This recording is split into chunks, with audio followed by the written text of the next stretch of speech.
Nos ancêtres n'avaient pas de religion, pas de mots pour désigner l'âme, pas de funérailles. Et pourtant, ils enterraient leurs morts. Pourquoi? Il s'avère que ce simple choix étrange révèle quelque chose de profond sur ce que signifie réellement être humain. Imaginez la scène. Un petit groupe d'humains anciens, quelque part sous un ciel chaud et poussiéreux. Quelqu'un qu'ils connaissent cesse soudain de respirer. Il n'y a pas de prêtre, pas de livre, pas même un mot pour ce qui vient de se passer. Et pourtant, au lieu de s'en aller, ils creusent. Avec les mains, avec des bâtons, avec des pierres taillées. Ils descendent le corps, ils le recouvrent. Pourquoi s'embêter avec un cadavre? Cette simple décision, prise par quelqu'un qui n'avait même pas de mots pour ça, est vraiment étrange. Parce que la réponse à la question de savoir pourquoi ils enterraient leurs morts redéfinit ce que le mot « humain » signifie pour nous. Ralentissons un peu. Avant de lancer des théories, il faut être honnête sur ce qu'est réellement une sépulture d'un point de vue archéologique. C'est un mot étonnamment glissant. Si un corps finit sous terre, ce n'est pas automatiquement une inhumation. Le toit d'une grotte s'effondre, une rivière dépose du limon, un prédateur traîne quelque chose dans sa tanière, tout semble intentionnel. Mais des milliers d'années plus tard, ce n'est pas le cas. Une véritable sépulture laisse des indices. Le corps est déposé, pas jeté. Souvent sur le côté, les genoux ramenés vers la poitrine comme dans le sommeil. Parfois la tête tournée dans une direction précise. Parfois des objets reposent à côté. Parfois du pigment. Parfois une fosse creusée délibérément et non un simple creux. Cette distinction est importante car pendant longtemps, les chercheurs ont supposé que nos ancêtres laissaient simplement leurs morts là où ils tombaient. Des ossements éparpillés, des corps dévorés par les charognards, c'était la norme. L'inhumation était censée être une invention tardive, quelque chose de moderne, quelque chose de civilisé, quelque chose qui est venu avec les villes et les dieux. Mais les dates ont continué à reculer. Les plus anciennes sépultures intentionnelles confirmées que nous connaissions remontent à environ 120 000 ans. C'est bien avant l'agriculture, bien avant l'écriture, bien avant la poterie, bien avant tout ce que l'on pourrait appeler civilisation. C'étaient de petits groupes de chasseurs-cueilleurs, et ils creusaient soigneusement de véritables tombes pour leurs propres morts. Les archéologues débattent encore des petits détails. Quels sites sont de véritables sépultures et lesquels ne sont que de simples accidents? Ils débattent pour savoir qui l'a fait en premier et ce que cette pratique signifie vraiment pour nous. Mais presque plus personne ne prétend que l'enterrement est une invention récente. C'est ancien, vraiment, profondément ancien. Et il apparaît à peu près au même moment que quelque chose d'autre qui ne laisse aucun os derrière lui. La conscience de soi. Cette étape discrète et invisible où une créature commence soudain à savoir qu'elle existe vraiment, authentiquement. Et puis, une grotte du nord d'Israël est apparue et a fait voler en éclats toute la chronologie préhistorique. La grotte s'appelle Kafzeh. Elle se trouve dans le nord d'Israël, où des chercheurs ont découvert les ossements d'environ 15 individus. Tout est disposé avec ce qui ressemble à un vrai soin. Certains avaient les jambes repliées, les bras délicatement croisés. Certains avaient de petits objets placés près des mains. Et sur plusieurs des ossements, il y avait de l'ocre rouge, un pigment, une couleur que quelqu'un avait délibérément broyée, mélangée, puis appliquée à la main sur un corps sans vie. L'ocre, ce n'est pas rien. On ne recouvre pas un cadavre de poudre rouge par accident. C'est un choix. C'est un geste. Quelqu'un, il y a 100 000 ans, disant avec ses mains ce qu'il ne pouvait pas encore dire à voix haute. Et là, ça devient encore plus étrange. Il est très possible que les Néandertaliens faisaient déjà cela avant nous. Pas notre lignée, pas Homo sapiens. C'est une branche entièrement différente de l'humanité qui enterrait ses morts en premier. Il existe des sites néandertaliens, certains plus anciens que Kafzeh, où les corps semblent avoir été délibérément déposés dans le sol.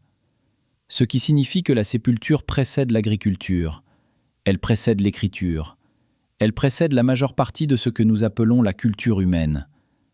Maintenant, arrêtez-vous et ressentez cela un instant. Pendant longtemps, les gens ont supposé que tout ce qui était primitif était négligé, que les humains anciens se contentaient de survivre, de manger et de mourir, Tout sentiment tendre envers les défunts n'est apparu que bien plus tard. Cela renverse tout. La tendresse est venue en premier. Les villes, l'écriture, la civilisation sont arrivées bien plus tard. Mais il existe une théorie qui refuse de mourir, et nous devons l'enterrer définitivement avant d'aller plus loin. La théorie s'appelle l'hypothèse hygiéniste. Un corps en décomposition attire les mouches, les charognards, les prédateurs. Ça sent horriblement mauvais. Donc évidemment, selon cet argument, les humains anciens enterraient leurs morts pour la même raison que vous sortez les poubelles. La propreté, la sécurité, le côté pratique. Rien de spirituel là-dedans. Ça semble raisonnable, mais ça s'effondre très vite. Car nos ancêtres n'étaient pas de fragiles petites créatures se recroquevillant devant les prédateurs dans l'obscurité des plaines. Au moment où les sépultures apparaissent dans les archives, ils étaient, en termes écologiques, eux-mêmes des super prédateurs. Ils chassaient de grands animaux, ils maîtrisaient le feu. Ils dominaient des territoires entiers grâce à une stratégie réfléchie et à une coopération ingénieuse. Un cadavre au sol ne représentait aucune menace pour eux. Si une hyène s'aventurait dans les parages, ils avaient des lances. Voici le problème le plus grave. Dans ces mêmes régions, aux mêmes époques, on retrouve des restes humains qui n'ont jamais été enterrés. Des corps abandonnés à ciel ouvert, des os éparpillés, rongés, altérés par le temps. Si l'inhumation n'était qu'une question d'hygiène, elle serait universelle. Cela devrait être la norme. Mais ce n'est pas le cas. C'est sélectif. Certains corps ont été enterrés avec soin, accompagnés d'objets. D'autres ont été laissés pour compte. Ce n'est pas de la gestion des déchets. C'est un choix. Qui comptait et qui ne comptait pas. Et puis il y a des détails que l'hygiène ne peut tout simplement pas expliquer. Des fleurs, de l'ocre, des outils placés dans la main, des colliers, des coquillages, parfois de la nourriture. Personne ne pose un bouquet sur les ordures. Personne ne tend une lance aux ordures pour la route. Il se passe autre chose ici. Alors, si ce n'était pas une question d'hygiène, que faisaient réellement ces anciens humains avec leurs morts? C'est là que l'esprit entre en jeu. L'histoire cesse de parler de poussière et commence à parler de la conscience elle-même. Un saut mental très précis doit se produire avant que l'enterrement n'ait le moindre sens. Vous devez imaginer votre propre mort.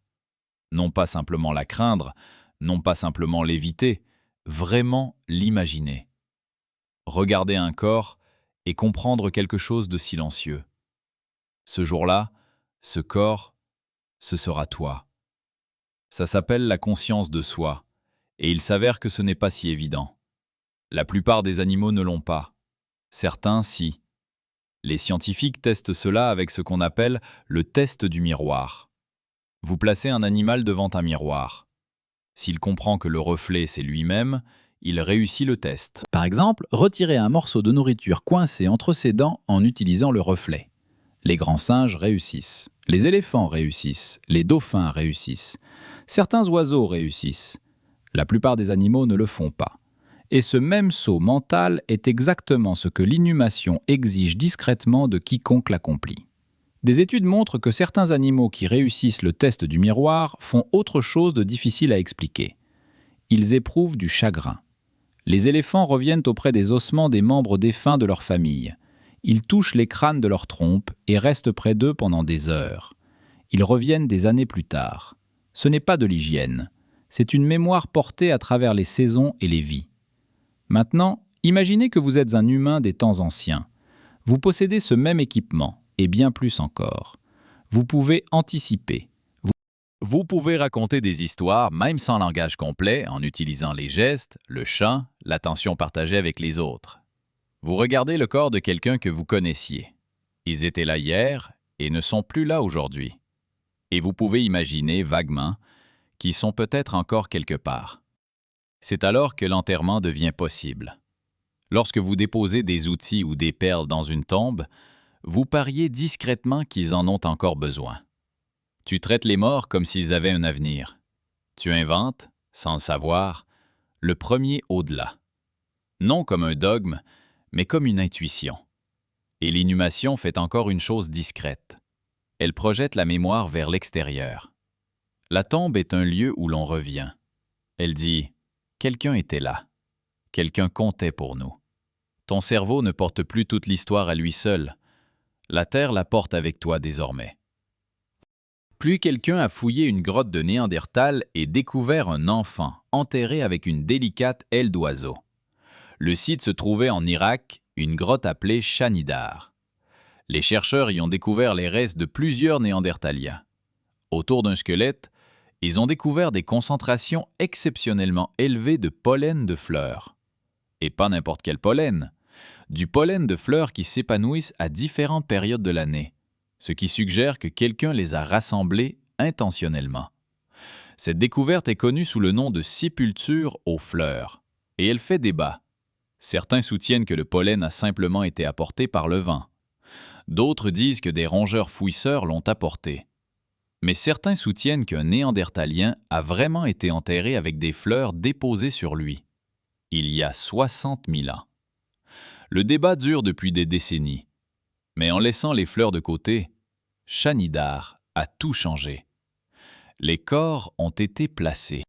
Ils ont été disposés avec soin. Dans plusieurs cas, ils étaient abrités précautionneusement sous des surplombs rocheux. Un des squelettes était celui d'un homme grièvement blessé des années avant sa mort. Un bras atrophié, la cécité, une jambe ressoudée. Il ne pouvait pas chasser. Il ne pouvait pas subvenir seul à ses besoins. Et pourtant, il a vécu ainsi pendant des années. Ce qui veut dire que quelqu'un le nourrissait. Quelqu'un veillait sur lui. Et à sa mort, quelqu'un l'a mis en terre. Les Néandertaliens pleuraient leur mort. Les preuves ne sont pas parfaites, mais elles sont tenaces. Et ils ne sont pas nos seuls cousins dans la famille. Il existe un site en Afrique du Sud appelé Rising Star, où des scientifiques ont découvert des ossements d'une espèce nommée Homo naledi.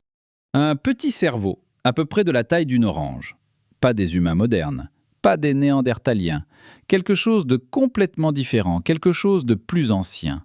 Ces ossements reposaient au plus profond d'un réseau de grottes. Pour atteindre la chambre, il faut se faufiler à travers des fissures d'une étroitesse douloureuse. Les ossements ne sont pas arrivés là par hasard. L'eau ne les a pas emportés à l'intérieur. Les prédateurs ne les y ont pas traînés non plus. Quelque chose les a transportés, délibérément, dans l'obscurité. Ce n'est pas notre espèce, loin d'atteindre la taille de notre cerveau. Et pourtant, quelque chose en eux disait « Nous ne devons pas simplement les laisser ici. Nous devons les ramener chez nous. » L'histoire ici ne concerne pas vraiment l'intelligence. Si un cousin au petit cerveau s'occupait de ses morts, l'inhumation n'est pas une preuve de génie. C'est peut-être un signe qu'on est sociable, qu'on prend soin des autres, qu'on est du genre à remarquer quand quelqu'un manque. Et cela change ce qui vient ensuite. Une fois que la sépulture existe, elle commence à se développer, elle devient élaborée, elle devient bruyante. Avançons de plusieurs dizaines de milliers d'années et les sépultures commencent à ressembler à de véritables décors. Des corps déposés sur des lits de coquillages, crânes peints, ossements alignés avec le soleil levant, fosses funéraires bordées de pierres. Ceci n'est pas dissimuler discrètement un cadavre. Ceci est une performance, une annonce. Il existe en Russie un site appelé Sungir, vieux d'environ 30 000 ans. À l'intérieur, les archéologues ont découvert les tombes de 2 enfants enterrés tête contre tête. Sur eux et autour d'eux, 10 000 perles d'ivoire. 10 000, chacune percée à la main. Il y avait des lances en défense de mammouths redressés, que les chercheurs modernes ne parviennent toujours pas à reproduire entièrement. Des animaux sculptés, des dents de renard cousues dans ce qui devait être des vêtements. Quelqu'un a passé des milliers d'heures sur ces tombes. Des milliers d'heures dans un monde où chaque heure devait être chassée, cueillie, survécue. On ne fait pas ça par hygiène. On le fait parce que le défunt représente quelque chose pour le groupe des vivants. Leur statut, leur famille, leur histoire, la sépulture elle-même est devenue un langage et chaque tombe est une phrase. C'est là que tout devient clair. L'inhumation ne concerne pas seulement les morts. C'est un ciment pour des humains fragiles. Elle unit un petit groupe, elle dit aux enfants « Voici qui nous sommes, pour toujours ». Il dit aux étrangers, nous prenons soin des nôtres. Il dit à l'avenir, nous étions là. Et cette discrète alchimie a réécrit la sélection naturelle au fil d'innombrables générations de nos premiers ancêtres humains. Les groupes qui enterraient leurs morts accomplissaient un geste invisible mais puissant. Ils pratiquaient ensemble la coopération, ils partageaient le travail, apprenant aux jeunes à prendre soin des anciens et aux anciens à se souvenir des jeunes. Ils ont bâti la confiance qui permet à un groupe de survivre à un hiver rude, à une chasse infructueuse, à une année difficile. Les groupes capables de le faire ont survécu. Ceux qui ne le pouvaient pas ont disparu. Il s'avère que la survie favorisait le lien. Au fil de milliers de générations, ceux qui ont survécu ont transmis à leurs descendants bien plus que des gènes. Ils ont transmis des habitudes, ils ont transmis des histoires, ils ont transmis l'idée que certains restent dans les mémoires. Voici donc la meilleure réponse dont nous disposons. L'inhumation n'était pas une question d'hygiène, ce n'était pas non plus un accident. C'était la preuve que nos ancêtres avaient franchi un seuil dans leur propre esprit. Ils savaient qu'ils existaient. Ils savaient que d'autres existaient. Ils savaient que d'autres pouvaient cesser d'exister. Ils ont refusé que cela ne soit rien. Prendre soin des morts, c'est prendre soin des vivants, à rebours du temps et à travers la mémoire silencieuse. Si tu imagines que cette personne compte encore après son départ, la personne à tes côtés compte aussi. Ce n'est pas une petite pensée. C'est le commencement de tout ce que nous avons plus tard appelé société. Nos ancêtres ont inventé l'avenir en silence, en apprenant à gérer le passé. Ils ont creusé un trou avec soin. Ils déposèrent un corps, ajoutèrent une fleur, une perle, une trace d'ocre. Dans ce geste, ils devinrent nous. Ce qui veut dire que chaque enterrement moderne est une habitude vieille de 100 000 ans. Pensez-y la prochaine fois que vous en assisterez à un. Les vêtements noirs sont nouveaux, les mots sont nouveaux, la musique est nouvelle, mais la forme reste ancienne.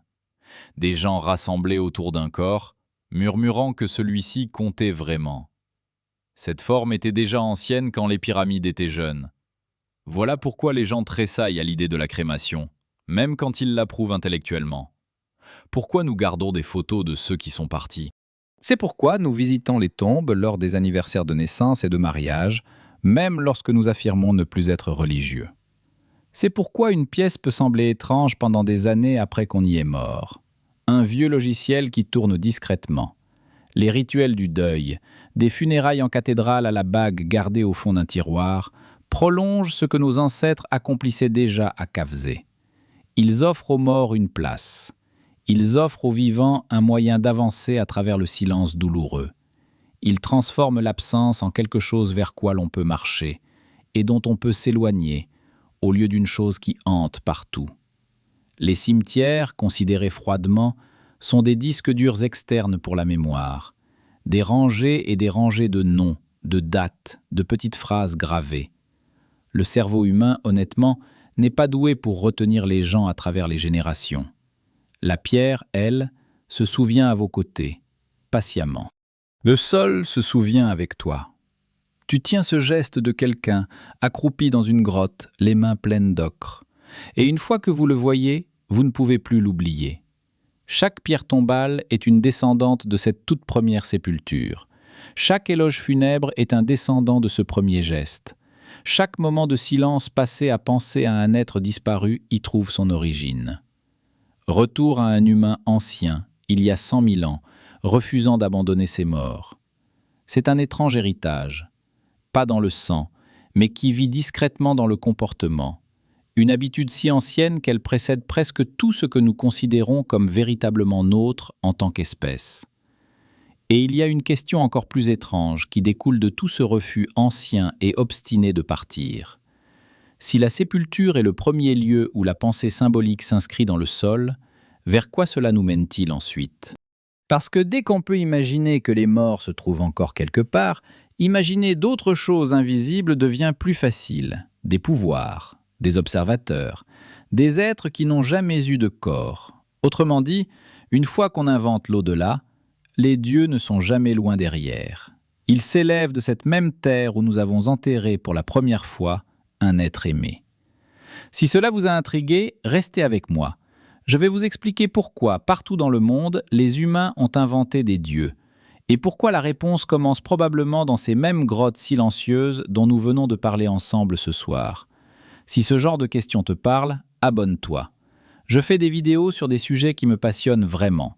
J'adorerais continuer avec toi.